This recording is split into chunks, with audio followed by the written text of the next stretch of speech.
Hello and welcome to today's episode of Football 101. Today we're going to be covering both Cover 2 and Cover 1 man coverages.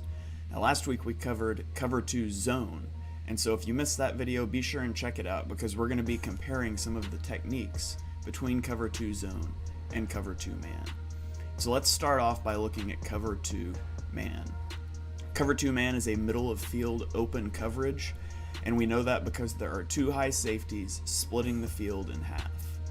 Underneath, everyone is matched up in man coverage. We've got corners on wide receivers, we've got linebackers on tight ends and running backs, and sometimes you'll have a cornerback on a tight end or a running back, but every man is accounted for, and you have help over the top from the two free safeties. Now another version of man coverage is called Cover 1 man, sometimes called man-free coverage. This is a middle of field closed coverage because we have one safety over the middle of the field. And then we have a free defender, which is why it's sometimes called free man, the strong safety in this instance. And he can really do a lot of things. He can be used to bracket coverage. Say you have a really good tight end, you could have a linebacker and a safety bracketing that tight end. He can be in a zone over the middle of the field. He can be run support. He can be a blitzer. There's a lot of different ways that you can utilize that free man.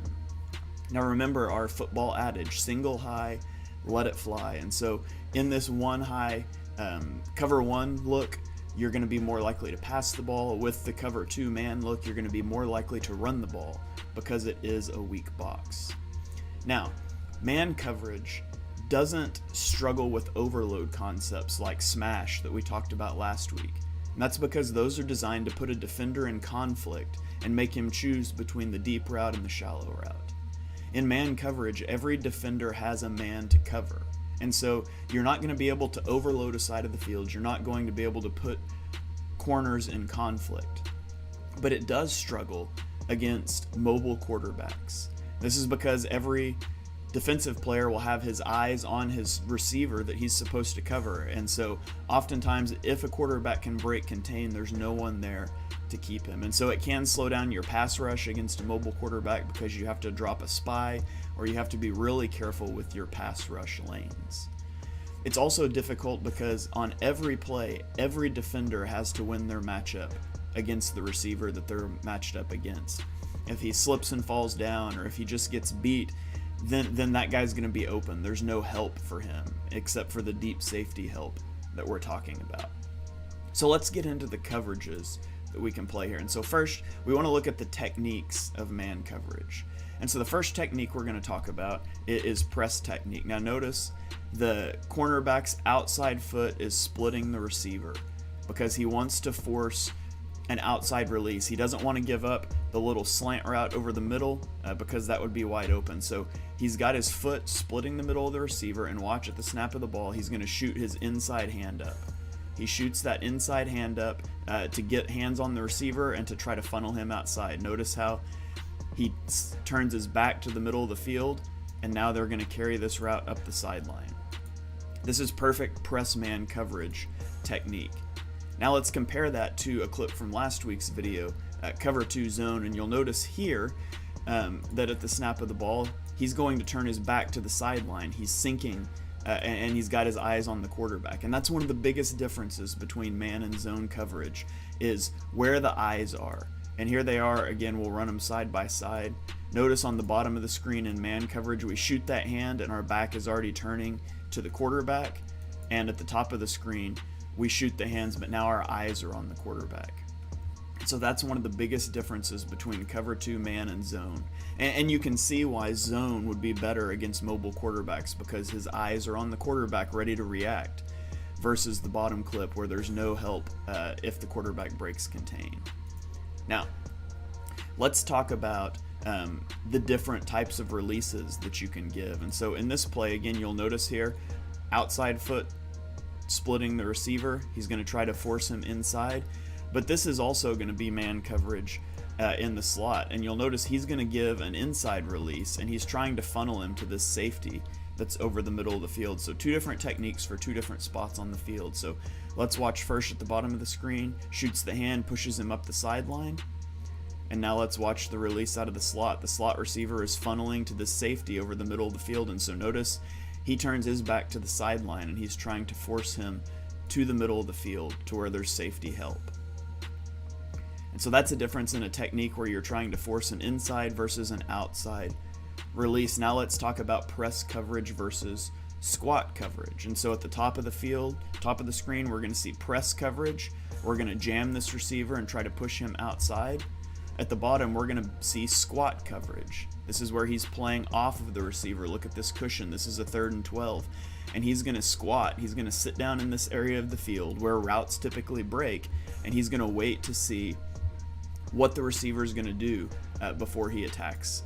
And so we watch here, and you notice that he just stays with the receiver here at the bottom of the screen. He sits down, he's backpedaling, and then he turns and runs once the receiver is past that typical area where a pass would break.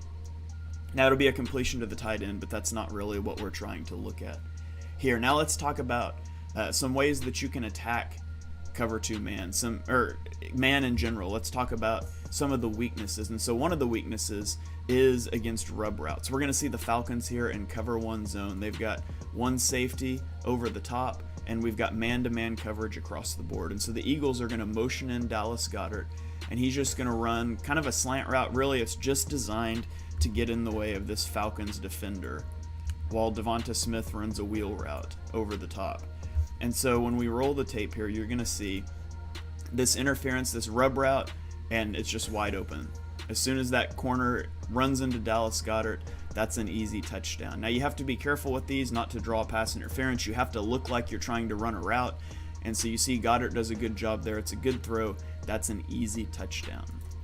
Now let's watch another instance of a rub route. This time the Eagles are going to motion Quez Watkins across the formation, and the Broncos are going to push their coverage. That means that this linebacker is going to be on Quez Watkins, and so he's going to run a wheel route, and they're going to try to attack downfield again with a wheel route where you have a fast receiver against a linebacker. That should be an easy win, but the problem is the safety has seen this before, and he's going to react appropriately. And so we roll the tape here. We've got, now at this moment, this looks like this is going to be a win. We're attacking the inside. We're trying to draw this safety. We've got the wheel route. There's no way this linebacker can keep up. But for 2 reasons. One is going to be the pass rush. A man gets free and Hurts has to rush this throw. And then the second reason is that the safety flips his hips and gets over. This is going to become an interception. And so if we roll this back again, let's watch from right here. Watch the safety. See how he starts to take that step inside, and then he realizes what's happening, and he flips his hips, and he's going to get over the top. Now, if this rusher doesn't come free, there's a lot of room to throw this ball up the middle of the field. You can throw this and let your receiver just go get it. But because Hurts has to get the pass out quick, because of the pass rush, this is going to turn into an interception. So now let's talk about a couple more weaknesses of man coverage. The first is going to be bunch sets. And so we have a bunch down here to the bottom of the screen. This is really difficult for man coverage to deal with because there's so many people in such a tight space. It's hard to get hands on your guy. It's hard to not run into each other. And so the offense is relying on getting free releases out of this. The guy we're going to watch here is at the top of the screen. He's going to get an inside release, and this is just going to be the easiest touchdown you've ever seen. And so he gets the inside release, and already Hurts knows the middle of the field is going to be open. He hits the top of his drop and gets that ball out, and that's an easy touchdown to Devonta Smith. Now, another thing that is trouble for man coverage is snug sets. And so you're going to see this receiver motion across, and we've got these reduced splits. You've got the receivers compacted in tight at the line of scrimmage. And again, this is done to cause interference, make your defensive players run into each other. And so what we're going to see here, we're going to see motion, and we're going to see mesh, sit, wheel. We've got a mesh concept over the middle, and then we've got Dallas Goedert is going to sit, and really he's going to be targeting the corner that's defending this receiver, and then we've got a wheel route. So you've got a lot of things that can beat man coverage. A wheel route to a linebacker, you've got these dueling drag routes, this mesh concept, and we're going to see this defender get picked. So watch Dallas Goedert here at the top of the screen. He's looking right now. He's looking for this defender. He wants to run into him to get this guy open. It is going to work. and now the ball's out, there's a guy right there, and you can get a few yards. And it doesn't turn into a big play, but just an easy pitch and catch there off of that route. And so that's cover one and cover two man, some of the strengths and the weaknesses, some areas that you can target. And as always, the pass rush is key in any defense. As we saw on the interception play, if that pass rush doesn't come in and Hurts has more time to make that read, he could probably have a big play, maybe even a touchdown. But the pass rush is always key, and that's why teams prioritize elite edge rushers so much. I hope that helps you understand a little bit about cover one and cover two man coverage, how it stacks up against cover two zone, and sort of how they work off of each other. If you enjoyed this video, be sure you like and subscribe, turn on your notifications, and I will be back next week for another Football 101 video.